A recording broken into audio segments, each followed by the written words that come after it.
Bonjour et bienvenue à Board Game Duel, le podcast de jeux de société où nous allons faire s'affronter deux jeux l'un contre l'autre dans un duel sans merci. Donc, je suis votre hôte Vincent et je suis accompagné de Sam. Et nous allons aujourd'hui vous présenter des jeux sous le thème Les hybrides. Fait que je suis arrivé avec un mulet puis un RAV4 qui se branche. Right? Ouais, pas tout à fait. Oh. Fait que c'est quoi d'abord? Donc, l'idée, c'est de faire s'affronter deux jeux qui contiennent des mécaniques différentes dans le cadre du même système. Ok, fait comme deux mécaniques qu'on voit pas nécessairement souvent ensemble, mais qui sont combinées dans un jeu qui le rend vraiment cool et unique. Exactement. Oh, il va falloir que je trouve quelque chose. On peut-tu parler des jeux auxquels on a joué cette semaine avant, d'abord? Je peux te laisser un peu le temps de réfléchir en parlant de ça. Alors, cette semaine, à quoi est-ce que tu as joué, Sam? Ben, ce soir, avant de commencer l'enregistrement, en fait, on a joué ensemble à un jeu qui s'appelle Régicide. Si vous écoutez d'autres podcasts de jeux de société, premièrement, comment osez-vous, espèce d'infidèle. Mais surtout, en fait, vous avez déjà probablement entendu parler de ce jeu-là. C'est vraiment... c'est un jeu qui a beaucoup de buzz en ce moment. Il a été numéro 1 du Hotness de Board Game Geek il y a pas si longtemps. Donc, c'est un jeu de Paul Abrahams, Luke Badger et Andy Richdale et des éditions Badgers from Mars. Et c'est un jeu qui est vraiment accessible à tous parce que on y joue avec un deck de cartes standard, là, les 54 cartes que à peu près tout le monde, je suis convaincu, en avait au moins un à la maison. C'est un jeu qui est coopératif. Donc le but du jeu, comme le nom l'indique, c'est de tuer tous les régents, donc tous les valets, les dames et les rois. Et ça va se faire en équipe. On va avoir une main de cartes. Et les cartes qu'on va jouer vont servir à faire des dommages aux ennemis, qui vont apparaître un à la fois, donc en premier les valets, ensuite les dames, suivi des rois. Selon les cartes qu'on va jouer, en fonction des familles de cartes, est-ce que c'est du trèfle, carreau, pique et compagnie, on va avoir aussi des effets supplémentaires qui vont s'ajouter aux cartes. C'est pas juste la valeur de la carte qui va faire effet, mais vraiment il y a un bonus de plus qui va s'appliquer. Puis qui va être aussi annulé en fonction de l'ennemi qu'on va confronter. C'est ça, donc il faut bien gérer sa main, parce qu'après qu'on ait joué une carte, l'ennemi va nous contre-attaquer, puis il faut discarter des cartes égales aux dommages qui sont encourus. Fait qu'on a des cartes qui permettent de bloquer ces dommages-là, on a une autre couleur qui permet de faire plus de dommages, des cartes qui permettent de se soigner, de vider le défausse et de la remettre dans la pioche, et finalement, le dernier pouvoir, si on veut, c'est qui nous permet de repiger les cartes et de remplir notre main pour pouvoir continuer à jouer, parce qu'à tout moment, si on n'a plus de cartes pour jouer ou pour bloquer les dégâts, ben, on a perdu. C'est un jeu qui est extrêmement difficile. J'ai joué à peu près une dizaine de fois, puis j'ai seulement une victoire. Mais c'est un jeu qui est très simple à expliquer, très facile à prendre en main, puis qu'après qu'on ait perdu, on veut recommencer, puis on veut se réessayer une autre fois pour battre le jeu. C'était bien aussi parce que le jeu était accompagné par une application qu'on pouvait télécharger. Ça nous permettait aussi de faire le suivi des points de vie et des dégâts des ennemis. Fait que ça facilitait aussi le jeu. Mais sinon, on peut aussi utiliser une feuille de papier pour faire le suivi de tout ça sans problème. L'application et les règles du jeu sont disponibles gratuitement sur Internet. Donc c'est un jeu qui est vraiment accessible à tous. Moi, je vous suggère fortement de l'essayer parce que vous avez déjà probablement tout ce qu'il faut à la maison pour le faire. Puis si vous aimez vraiment le jeu puis que vous voulez encourager les créateurs, ben c'est possible d'acheter un deck spécial si on veut du jeu avec qu'on a 54 beaux dessins. Belles illustrations. Puis le jeu est pas trop cher, là, donc c'est vraiment un petit encouragement pour des nouveaux designers qui sont lancés un beau défi de créer un nouveau jeu à partir d'un deck de 52 cartes régulier. Donc c'était Régicide de Paul Abrahams, Luke Badger, Andy Richdale et des éditions Badgers from Mars. C'est quand même cool comme nom de compagnie. Badgers from Mars. Ouais, ça rappelle un peu le cartoon des Biker Mice from Mars. Ouais. Si vous avez compris cette référence, écrivez à boardgameduel@gmail.com. Ensuite, on a aussi fait un petit plongeon dans les jeux de Uwe Rosenberg, puis plus particulièrement les jeux avec des polyomino ou des pièces qui ressemblent à des morceaux de Tetris. Fait qu'on a joué ensemble, premièrement, à Patchwork des éditions Lookout Games. Patchwork, c'est un jeu avec une thématique quand même assez unique, où on va créer un patchwork, donc une courte pointe. C'est un jeu qui se joue uniquement à deux. On va avoir, dans le fond, chacune des pièces qui vont toutes avoir des formes uniques, là, de 3 à 4, 5, 6, 7 carrés qui sont arrangés de façon différente, là, en forme un peu de pièces de Tetris, comme je disais plus tôt. Et quand c'est un tour, on peut acheter une des 3 pièces qui sont disponibles. Et il faut regarder, dans le fond, qu'est-ce qu'on va laisser à l'adversaire. C'est quoi le coût de chaque pièce, parce qu'il y a comme 2 unités à gérer. Les boutons qui sont à la fois notre monnaie pour acheter les pièces et nos points à la fin. Mais aussi, chaque pièce, dessus, il y a un nombre de temps, donc un sablier. Et ça, c'est le nombre de cases qu'on va avancer sur le plateau. Et quand les 2 joueurs ont atteint la fin du plateau, ben, ça va mettre fin à la partie. Je trouvais ça pas mal original comme mécanique parce que c'était vraiment capable ça rappelait vraiment le Tetris parce qu'on a vraiment la composante temps qui fait qu'il faut gérer le coût en temps que chaque pièce va avoir pour pas aller trop vite ou pour pouvoir accélérer justement en fonction de ce qu'on veut faire sur notre plateau. Puis au final, en agençant un peu les pièces, on est capable de remplir notre plateau, notre petite courte pointe pour justement maximiser le nombre de points au cours de la partie. Puis c'est important de bien le remplir parce qu'à la fin de la partie, chaque case qui est vide va être des points négatifs. Donc on veut le remplir le plus possible en dépensant le moins de boutons possible puis en avançant le plus lentement possible pour avoir le plus de tours possible. De bien gérer ces 3 aspects-là, c'est difficile. Puis en plus de ça, il faut essayer de ne pas laisser des tuiles qui fitteraient parfaitement dans le trou de l'adversaire. Il y a aussi une petite course pour récupérer à certains points. Quand on avance sur le plateau, quand on atteint certains points de contrôle, ça va nous donner une petite... un petit carré individuel. Fait que ça peut aller boucher les petits trous qu'on a pu laisser parce que nos 2 morceaux fitaient pas bien ensemble. Fait que il y a cet aspect-là aussi de faut être le premier arrivé là pour essayer de saisir le plus de patch possible. Pour mettre un peu de tension, on avait joué en écoutant la musique de Tetris. C'était quand même drôle, là. On se sentait sur notre vieux Nintendo en train d'allier, de modifier les positions des pièces. Là. C'était bien intéressant. C'était vraiment un jeu qui était le fun à faire. Donc c'est ça, c'est Patchwork de Uwe Rosenberg, édition Lookout Games. Fait intéressant, ce jeu en fait a été créé pendant le développement d'un autre jeu du même auteur qui est A Feast for Odin. Et donc il y a un aspect particulier de ce jeu-là qui a des pièces à la Tetris aussi. Et en travaillant sur ce jeu-là, il s'est dit « Ah, je pourrais prendre ce petit comme système-là puis faire un jeu plus simple avec. » Puis ça a donné Patchwork. Mais vu qu'on était dans la thématique, cette journée-là, on a aussi joué justement à Feast for Odin, qui est un gros jeu. Là, c'est une énorme boîte avec beaucoup de contenu. J'ai rarement vu un jeu avec autant de composantes, en fait. C'est toutes des petits morceaux toutes des pièces de carton qui, justement, vont pouvoir s'agencer ensemble sur le plateau de jeu. Mais c'est vraiment impressionnant. Là. C'est une boîte remplie, bien pleine. Oui. Dans le fond, le thème du jeu, c'est un thème viking. Fait qu'on chaque joueur va avoir son petit village de vikings qu'il va essayer de développer. Puis la mécanique principale du jeu, c'est un placement d'ouvriers, mais c'est pas le genre de placement d'ouvriers qu'on voit souvent parce qu'il y a tellement d'emplacements possibles qu'on peut jamais vraiment être totalement bloqué. La twist, en fait, c'est qu'on n'utilisera jamais toutes ces actions-là, puis il y en a beaucoup qui se ressemblent. Et en fait, on a un certain nombre d'ouvriers au début de chaque tour. Et chacun de ces emplacements-là va requérir de 1 à 4 de ces ouvriers-là. Et plus on met d'ouvriers, plus l'action va être bonne. Donc si, mettons, on fait une action pour aller au marché puis aller chercher de la nourriture, ben si on place un ouvrier, ça va peut-être nous donner un petit morceau. Tandis que si on en place 3, ben on va en avoir beaucoup plus, ou on peut aller... acheter des animaux qui vont nous donner des ressources et des points à la fin de la partie.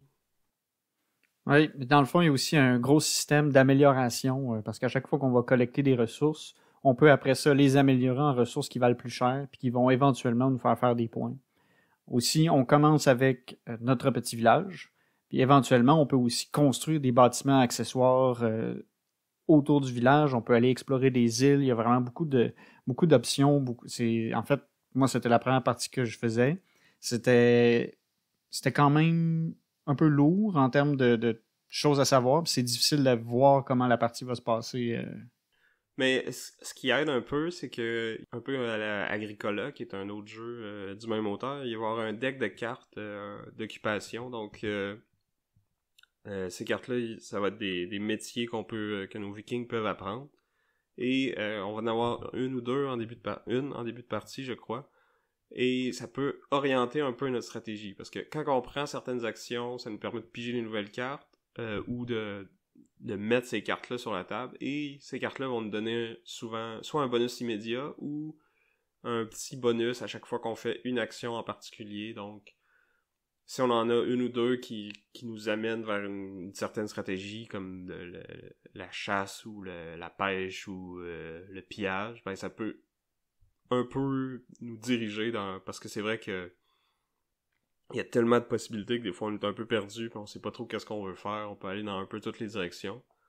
Mais ces cartes-là vont permettre de restreindre un peu les choix parce qu'il va y avoir des choix qui vont être plus évidents grâce à ces cartes. Oui. Puis ce qui est intéressant, c'est justement, c'est à force que le jeu avance, on va créer un peu une espèce de machine qui va nous permettre d'accumuler des ressources rapidement puis de plus en plus facilement.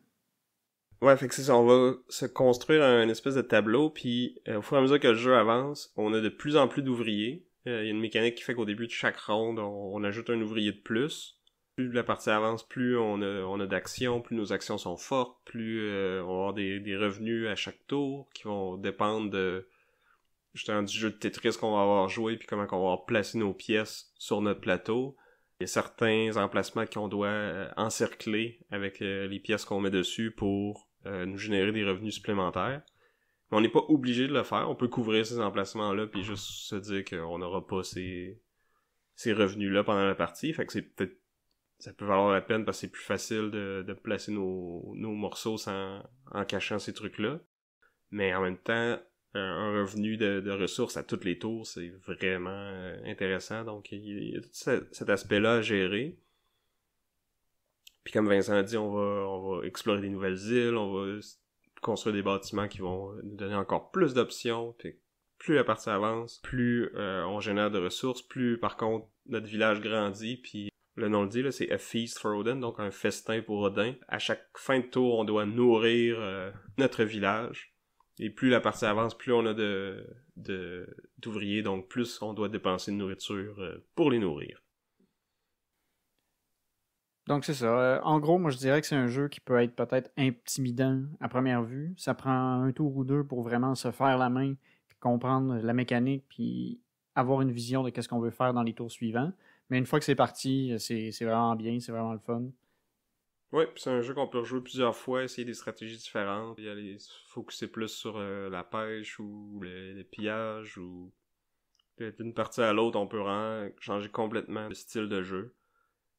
Fait que c'était A Feast for Odin de Uwe Rosenberg et des éditions Z-Man Games. Donc maintenant, on arrive à la pièce de résistance du duel. Donc de mon côté, j'ai choisi dans la catégorie jeu hybride, j'ai choisi le jeu Aeon's End Legacy. Parce que dans le fond, il existe le jeu Aeon's End tout court, mais ils ont fait aussi une version Legacy par la suite. Donc Aeon's End, à la base, c'est un jeu qui déjà est un peu hybride, dans le sens où, je dirais pas, il est pas hybride, mais il est particulier, parce que c'est un deck builder coopératif. Ce qui est assez intéressant parce que d'habitude, souvent, les jeux, si on pense à Dominion, qui est un peu similaire en termes de mécanique, on est tous les joueurs les uns contre les autres à se battre un peu pour les cartes. Là, on a vraiment un travail d'équipe à effectuer. Donc, j'ai pas joué à Aeon's End original, j'ai seulement joué à la version Legacy du jeu. Dès le début où j'ai essayé Aeon's End Legacy, j'ai apprécié la mécanique. On commence au début, tout le monde a un personnage un peu standard, un peu vide, on est tous pareils. Et à mesure qu'on avance dans les scénarios, parce qu'il y a vraiment une histoire qui pourrait propulser le jeu, on débloque, dans le fond, au fur et à mesure que l'histoire avance, on débloque des habilités, on améliore une carte qui est à nous, une carte qui est propre à chaque personnage, pour pouvoir justement s'adapter à différentes situations à mesure que le scénario va avancer. Donc, nous, dans notre cas, on a chacun rapidement aussi trouvé une espèce de rôle à effectuer pour pouvoir gagner les différents scénarios. Fait qu'on a vraiment eu un travail, c'est ça, d'équipe, à savoir, OK, toi, tu vas faire les gros dégâts, moi, je vais m'occuper de vous permettre de faire vos gros sorts comme vous voulez. On avait un joueur qui, lui, faisait tout le temps les petits dégâts sur les petits ennemis qui apparaissaient, puis on avait un joueur qui était un peu plus flexible, mais on avait chacun, c'est ça, notre rôle à choisir. Puis ça a été vraiment cool comme expérience. Fait que, en partant, moi, je suis pas très adepte du format Legacy, dans le sens où j'aime pas altérer le jeu, j'aime pas ça, le modifier, j'aime pas ça, briser les choses. Là, dans ce cas-ci, il n'y a pas de carte à déchirer ou quoi que ce soit. Là. C'est vraiment juste des collants qu'on ajoute au fur et à mesure que l'histoire avance. Puis est-ce que c'est possible de rejouer au jeu un coup qu'on a terminé la campagne? Non, pas avec le Legacy comme tel, mais on peut utiliser les personnages qu'on va avoir créés dans le jeu de base, dans le fond. Ils sont compatibles, ils sont peut-être un peu plus forts. Là. Ils conseillent dans le livre de ne pas utiliser certaines des mécaniques, que ce soit pas trop facile de jouer dans le jeu de base après ça. Corrige-moi si je me trompe, moi j'ai jamais joué au jeu, mais Aeon's End, il y a quand même plusieurs expansions qui vont rajouter des nouveaux boss et des nouveaux personnages. J'imagine que chaque personnage a son deck un peu personnel dans le jeu normal. En fait, c'est plutôt que tout le monde a un deck de cartes de départ qui est le même. C'est au fur et à mesure que le jeu avance, on achète des cartes pour construire notre deck. C'est dans le fond, chaque partie, on recrée notre deck, on va acheter des cartes puis on va se bâtir. C'est plus que chacun va un peu essayer de se spécialiser dans un certain type de carte pour pouvoir être utile au groupe le plus possible. Dans le sens où c'est important qu'il y ait à certains moments quelqu'un qui soit capable de s'occuper des petits minions, puis qu'il y en ait un qui soit capable de faire des gros dégâts sur le boss. Parce que dans chaque scénario, tu vas avoir un boss, il va y avoir des cartes événements qui vont sortir, puis qui vont soit ajouter des minions, soit le boss va nous faire des attaques. Puis en fonction de ça, justement, il faut pouvoir être assez flexible, assez polyvalent dans notre... Puis même dans la version Legacy, tu rebâtis ton paquet à chaque partie. Oui, dans le fond aussi, ce qui est cool, c'est que on va commencer avec 9 paquets de cartes différents dans le magasin au départ. Puis à mesure que les scénarios vont avancer, on va pouvoir remplacer certains de ces paquets-là par des cartes plus fortes. Fait qu'on a cet aspect-là qui fait que d'une partie à l'autre, on a une progression pour le groupe, puis on a chacun notre progression individuelle aussi au niveau des habilités et compagnie. Puis est-ce que le jeu est difficile? Souvent, les jeux coop, c'est ce qui va faire le jeu. Là. Si c'est trop facile, on s'ennuie. Si c'est trop difficile, on se décourage. Comment tu commenterais la difficulté de Aeon's End? Pour l'instant, on a une bonne progression au niveau de la difficulté. Les 2 premiers scénarios, on les a finis sans trop que ce soit compliqué. Le 3e scénario, il a fallu se reprendre 1 ou 2 fois pour bien réussir à comprendre, dans le fond, à battre le boss. Ok, puis si tu perds, dans le fond, il faut que tu recommences le même scénario. Oui, tu recommences le même scénario, tu reprends. Un autre truc qui est différent aussi de la plupart des deck builders, c'est que quand on va utiliser nos cartes et qu'on va les mettre dans la défausse, quand on va reprendre les cartes de la défausse, on ne rebrassera pas ce paquet-là. Fait que l'ordre dans lequel on va jouer les cartes va influencer aussi quand est-ce qu'ils vont revenir. Fait que les premières cartes qu'on joue, c'est aussi les premières qui vont revenir quand on va reprendre notre défausse. Fait qu'il y a ça aussi à garder en tête. Fait qu'il faut se dire, si on joue nos grosses cartes au début, ils vont revenir plus vite que si on attend trop à la fin. Donc, c'est ça. Donc, c'est un jeu, c'est ça, deck builder, coopératif, legacy. Donc, je trouvais qu'il y avait, c'est ça, une belle collection de types de mécaniques différents qui s'agençaient quand même bien pour faire un jeu qui était pas mal intéressant. Donc, c'était Aeon's End Legacy, un jeu par Kevin Riley et Nick Little, qui a été publié par Indie Boards and Cards. Cool, ben je serais vraiment curieux de l'essayer, que ce soit la version Legacy ou n'importe lequel des autres Aeon's End. De ce que j'ai entendu parler, je pense que pour débuter, Legacy est un bon choix. Ouais, ben vu que tu as un peu la progression au début, parce que tu n'as pas accès à toutes les règles, toutes les mécaniques, puis qui vont s'ajouter progressivement au fur et à mesure que la campagne avance, ça fait aussi que c'est plus facile d'entrer en jeu avec ça. Et en plus, on a perdu un joueur dans notre campagne, fait que si jamais ça t'intéresse. Vous allez avoir besoin d'un remplaçant. Ouais, c'est pour ça qu'on l'a pas réouvert depuis. C'est bon. On se lancera là-dedans. De mon côté, moi, je vais parler du jeu Cyclades de Bruno Catala et Ludovic Maublanc et publié par Matago. Dans le premier épisode, je vous ai parlé dans mon top 5 de Inish. Au dernier épisode, on a parlé aussi de Kemet. Cyclades, en fait, c'est un peu comme le prédécesseur spirituel de ces deux jeux-là, si on veut. Souvent, on va entendre parler de ces trois jeux-là comme la trilogie de Matago, de jeux type Dudes on a Map ou Troupes sur la carte. Et ces trois jeux-là, en fait, sont des beaux exemples d'hybrides parce qu'on va avoir un jeu de contrôle de territoire et de bataille d'armée, mais ils vont chacun avoir leur petite twist avec une autre mécanique qu'on retrouve plus dans les jeux de type Euro, de gestion de ressources. Pour ce qui est de Cyclades, la mécanique hybride, c'est en fait qu'il va y avoir des enchères. Donc, à chaque tour, les joueurs vont miser sur les différents dieux qui sont disponibles. Chacun de ces dieux-là vont nous donner accès à des actions particulières. Là. Il y a par exemple, Arès, qui est le dieu de la guerre, qui permet de rajouter des nouvelles troupes sur le plateau et de déplacer, de faire des attaques. On a aussi Poséidon, qui permet de placer des bateaux. Les bateaux qui sont essentiels pour transporter nos troupes sur le plateau. Le plateau qui est en fait l'archipel des Cyclades, là, qui sont des îles grecques. Et c'est ça, le jeu, c'est des espèces de batailles dans la Grèce antique, mais inspiré beaucoup de la mythologie. Là. Donc c'est ça, on va vénérer les différents dieux. Il y a des créatures mythologiques comme le cyclope et le kraken qui vont s'ajouter à la partie et venir aider ou nuire, dépendamment de quel côté on se trouve. C'est ça, il y a différents dieux sur lesquels on doit miser. Puis dans le fond, on va perdre notre mise seulement si on la remporte. Dans une partie régulière, si on veut, à chaque tour, on va seulement pouvoir avoir un dieu sur lequel on va remporter une mise. À moins d'y jouer à deux, comme on a fait récemment. Dans ce cas-ci, chaque personne va avoir 2 mises possibles, dans le fond. Donc c'est ça, les différents dieux vont nous permettre de, oui, faire différentes actions, mais aussi de construire différents bâtiments. Ces bâtiments-là ont 2 fonctions principales. Une, c'est de donner un petit bonus aux joueurs ou à l'île sur lesquels les bâtiments se trouvent. Donc il y a des bâtiments qui vont nous rajouter de la défense pour les combats d'armée ou pour les combats de bateau. Il y en a d'autres qui vont nous permettre d'acheter des cartes à coût réduit. Et l'idée, en fait, c'est d'aller chercher un exemplaire de chacun de ces bâtiments-là pour construire une métropole. Et la métropole, dans le fond, va enlever les 4 bâtiments, mais va nous donner un super bâtiment sur une de nos îles, et ce bâtiment-là va avoir le pouvoir ou le bonus de chacun des petits bâtiments. Et c'est aussi la façon de gagner la partie, en fait, c'est le but du jeu, c'est de contrôler 2 métropoles, ou 3, dans le cas d'une partie à 2.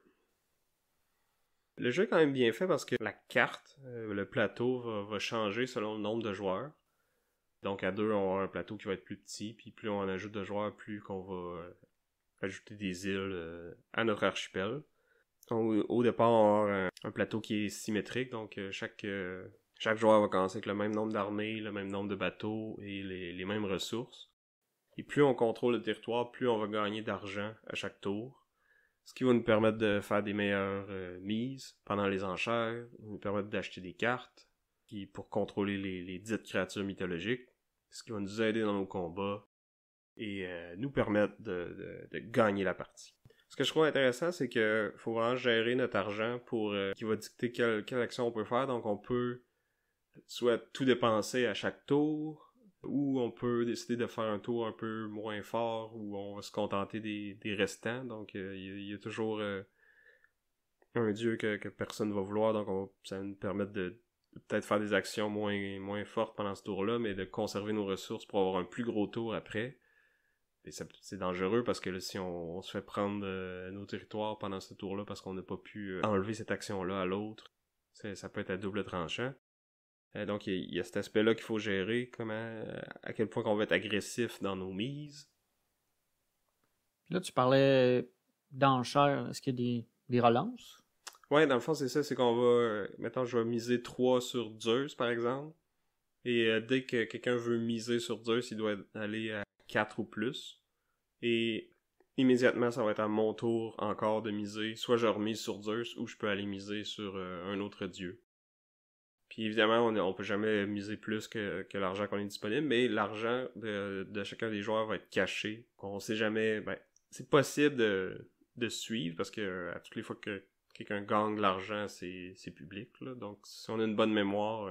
on est vraiment fort en calcul mental, on est capable de garder en note qui a quoi pour savoir, lui, il pourra pas se payer ça, lui, il va pouvoir. Généralement, il va plus au feeling. Donc, on fait des estimés sur peut-être que si je mise 6 ici, il pourra peut-être pas me surenchérir, mais en même temps, si je mise 6 là, je pourrais pas acheter de bâtiment parce que c'est ça, tout coûte de l'argent après. Rajouter des troupes, déplacer des troupes, ça coûte de l'argent. Construire des bâtiments, ça coûte de l'argent. Miser sur les dieux, ça coûte de l'argent. La seule chose qui est gratuite, si on veut, c'est d'aller voir Apollon. Donc, le premier joueur qui va là va recevoir de l'argent. Et en plus, il peut améliorer un des territoires qu'il contrôle déjà pour que celui-ci rapporte plus d'argent à chacun des tours subséquents. Puis ce qui est intéressant aussi, c'est que si tout le monde est pauvre, tout le monde peut aller sur Apollon. Mais il y a seulement un joueur qui va améliorer un de ses territoires. Le jeu a aussi beaucoup d'expansions. On a Titan, on a Hadès, on a Monument, je crois. Celle-là, je l'ai pas, puis je la connais pas beaucoup. Mais ces expansions-là vont rajouter des nouveaux dieux, des nouvelles sortes de troupes. Titan, par exemple, va permettre une deuxième façon de déplacer des troupes puis d'attaquer. Donc, ça rajoute un peu plus d'action. Donc, c'est ça, parce que sinon, on est un peu limité dans nos mouvements, parce qu'il y a juste Arès qui nous permet de déplacer des troupes terrestres, puis on a juste Poséidon qui permet de déplacer des bateaux. Ouais, puis si on joue à plus que 2, c'est impossible de faire les deux dans le même tour, donc il faut avoir au préalable placé nos bateaux de façon à pouvoir déplacer nos troupes avec Arès dans un tour futur. Donc tu vois un peu venir, tu peux voir venir les attaques quand même d'assez longtemps d'avance. Ouais, mais il y a aussi des cartes de créatures mythologiques qui vont permettre de téléporter des troupes ou de rajouter une créature qui va booster une armée pendant un tour.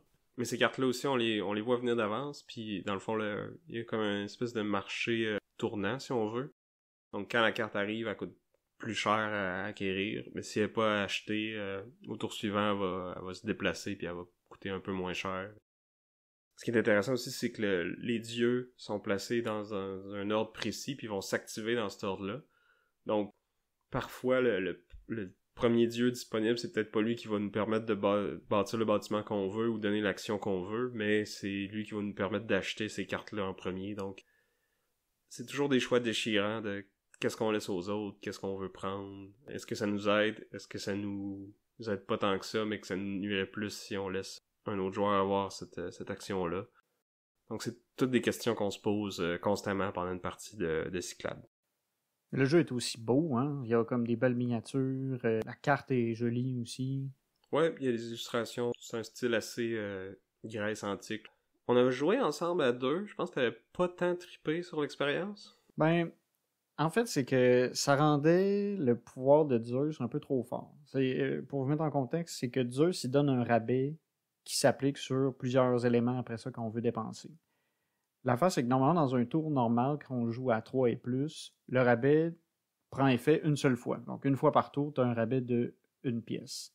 Mais quand on est à 2, on a 2 dieux, on joue 2 fois, on a 2 fois le rabais, puis ça fait que c'est mal parti pour moi parce que j'avais pas pris Zeus au début. J'avais pas vu j'avais pas vu qu'il y avait cette situation-là qui pouvait se créer. Et j'ai été rapidement débordé. J'étais pauvre alors que Sam empilait les richesses. Puis à un moment, j'étais incapable de pouvoir aller chercher les dieux que je voulais parce qu'à tout moment, Sam pouvait tout simplement faire « je mets plus, je mets plus ». Fait que t'es en train de dire que je t'ai battu parce que j'ai été meilleur que toi. Parce que tu m'as battu parce que tu connaissais la mécanique. Fair. C'est vrai que c'était pas ma première partie. Ouais. Puis ça coûtait cher. Ça fait mal. Mais j'ai aimé l'expérience. J'ai aimé le jeu quand même. Le jeu était bien fait, mais je pense qu'il est peut-être pas super bon à 2 joueurs parce que j'ai l'impression que même si j'avais su, admettons, que Zeus était aussi fort que ça à 2 joueurs, ça reste que le premier qui va y aller, il y a un net avantage parce que tout lui coûte une pièce de moins pour longtemps. Fait qu'il y a déjà 2 pièces à chaque tour qui va sauver. Ouais, 1 ou 2, dépendamment s'il va à Apollon. Mais oui, on bâtit notre tableau, Puis ça fait un peu boule de neige, là, si on a un bon début, ça peut facilement se poursuivre, puis là, l'écart se creuse. Rapidement, ça devient une côte qui est dure à surmonter. Il y a pas beaucoup de hasard dans le jeu, là. Et ben, la façon que les dieux vont sortir, oui, mais c'est du hasard qui influence tous les joueurs à peu près également. Ça peut être un peu plus avantageux pour un ou l'autre d'avoir un dieu en premier, mais règle générale, tu sais, il y a pas beaucoup de hasard là. Les combats, comment que ça fonctionne, c'est qu'on va additionner le nombre de troupes de chacun des joueurs dans le combat, puis on va chaque côté va lancer un dé. Les dés vont de 0 à 3, je pense. Il me semble qu'il y a 2. C'était pas un A6? Non, je pense que c'est 0, 1, 1, 2, 2, 3. Ah ouais? Donc il y a une petite variance avec les dés. Puis c'est ça, dans le fond, le côté qui a le total le plus élevé fait perdre une troupe à l'adversaire. Puis on fait des rounds de combat jusqu'à temps que un décide de retraiter ou que toutes les unités d'un joueur soient décédées. Exact. Donc c'est ça, il y a une petite variance avec les dés, mais si on a une armée qui est vraiment plus grosse que celle de l'adversaire, on a quand même beaucoup plus de chances de gagner que l'autre. C'est pas comme à risque où on peut pogner 6 à tous les tours, puis... Ouais. C'est qu'il n'y a pas juste les combats. Il peut y avoir peu de combats, puis quand même, la partie peut se terminer. Mais généralement, il y a quand même pas mal de combats. Surtout avec l'expansion Titan qui permet d'améliorer la mobilité, oui, parce que sinon, il n'y en a pas beaucoup comme on disait tantôt. C'est ça. Cette expansion-là va aussi avoir un nouveau plateau, donc une carte différente, qui a plus de territoire au sol, donc les bateaux sont un peu moins primordiaux avec cette expansion-là.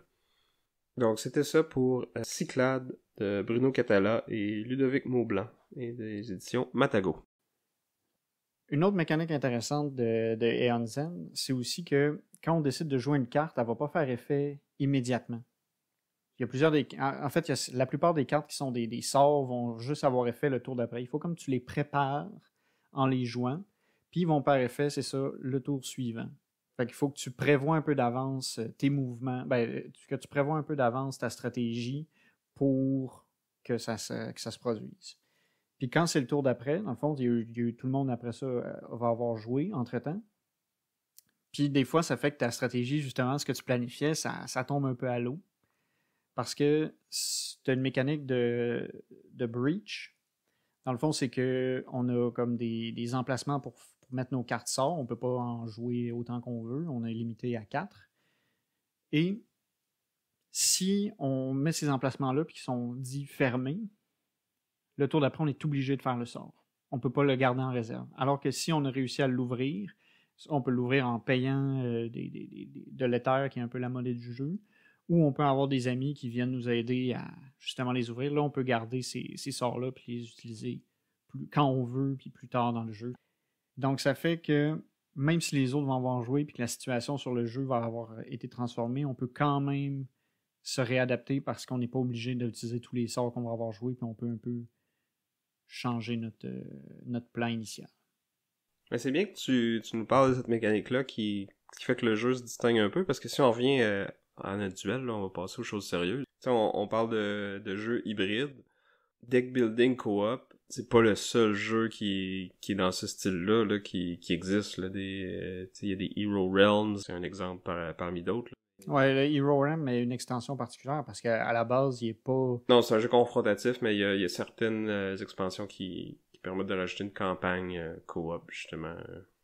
Mais t'as l'aspect Legacy aussi qui est qui rajoute les rythmes parce que ça reste que l'aspect co-op au deck building, c'est sûr que ça ajoute pas. Ça en faisait pas un hybride, selon moi, direct. Là. C'est pour ça aussi que j'ai parlé de la version Legacy et non la version standard. Parce que justement, c'est ça, l'aspect évolution qui s'ajoutait à tout ça. Mais oui, côté de Cyclades, ben tu sais, là, on a vraiment des enchères, de la gestion de son argent, qui est un style de jeu très euro, très interactif, mais qui a pas d'attaque directe. Puis là, on mélange ça avec un jeu de troupes sur le plateau, donc de guerre, de bataille, de gestion d'armée. Donc c'est vraiment deux styles qui clashent un peu, mais qui sont, je trouve, vraiment bien mixés, bien mélangés, puis qui nous donnent vraiment un jeu qui est très unique et très bien ficelé. Là. Moi, ça m'avait surpris, en fait, quand tu avais pris Cyclade. Parce que la mécanique d'enchère, tu sais, mais mais Cyclade, c'est beaucoup quand même un jeu de contrôle de territoire. C'est vraiment, tu sais, c'est ça fondamentalement Mais ce qui va te permettre d'aller chercher des nouveaux territoires, puis de bouger tes armées, puis de rajouter de nouvelles armées, c'est la sélection d'actions qui se fait avec les enchères. Fait que c'est vraiment la twist qui accroche à ce jeu-là, si on veut. Fait qui nous accroche à ce jeu-là, plutôt. Ouais. Sauf que un truc qui est un peu tannant, c'est que t'as quand même l'effet boule de neige qui est assez gros dans Cyclade. C'est rare que... Je me rappelle, on avait joué une autre partie aussi avec Martin. Quand quelqu'un a pris de l'avance, il allait toujours pouvoir creuser l'écart. Il n'y avait pas de... La partie était rarement serrée. Ben, c'est vrai à deux, mais quand on est 3, 4 ou 5, ben là, on peut être 2, 3 ou 4 à se mettre à taper sur la personne qui mène, donc ça va rééquilibrer les choses. Donc là, tout le monde se met contre ce joueur-là, ou cette joueuse-là. Il y a un nouveau joueur qui va émerger au sommet, puis là, tout le monde va se retourner contre celle-là, donc c'est de... Mais il n'y a pas beaucoup d'opportunités, justement, de s'attaquer à quelqu'un, vu que les déplacements sont limités. Les combats, dans le fond, dans un même round, il va peut-être en avoir 2 maximum, parce qu'on peut déplacer des unités juste de 2 façons, peut-être 3 des fois si on a la carte si on a la bonne carte. Avec le jeu de base, oui. Avec les expansions, il va en avoir un peu plus, parce que là, si, dans le fond, les titans, on rajoute une nouvelle sorte de troupe qui sont les titans. Puis c'est toujours possible de dépenser de l'argent pour déplacer une troupe avec un titan, peu importe le dieu qu'on a gagné ce tour-ci. Avec Aeon Zen Legacy, on n'a pas besoin d'extension de plus pour être satisfait de notre expérience. Non, mais on peut juste jouer combien de scénarios? Il y en a 7. Fait qu'après que t'aies joué 7 fois, t'as plus rien à faire? Non, tu peux jouer avec le jeu original, mais de toute façon... ok, fait que t'as besoin d'une autre boîte toi aussi. Mais c'est un Legacy. Ça, c'est comme inclus que ça va être ça. Le jeu a une durée qui va finir parce qu'on atteint la fin du scénario. Là, tu sais dans quoi tu t'embarques quand tu prends un jeu Legacy. Donc voilà, je pense que ça met fin à notre duel. C'est votre tour de parler maintenant. Écrivez-nous boardgameduel@gmail.com. Dites-nous, c'est quoi votre jeu hybride préféré à vous? Celui auquel on n'a pas pensé qui pourrait être mieux que Aeon Zen Legacy ou Cyclade. Dites-nous surtout qui a gagné le duel. Est-ce que vous êtes plus côté Team Sam avec Cyclade? Ou Team Vince avec Aeon Zen Legacy. Si vous voulez pas nous écrire, passez sur notre page Facebook. On va avoir une publication avec l'épisode, un sondage pour savoir qui a gagné le duel. Suivez-nous aussi sur Instagram. Essayez de poster des photos des jeux auxquels on joue le plus souvent possible. Allez jeter un coup d'œil à ça, partagez avec vos amis. En terminant, je voudrais remercier Chrysalis pour notre musique d'introduction et de outro. Allez faire un tour sur leur page Facebook, ça va être dans la description de l'épisode. Sur ce, je vous dis à la prochaine. À plus!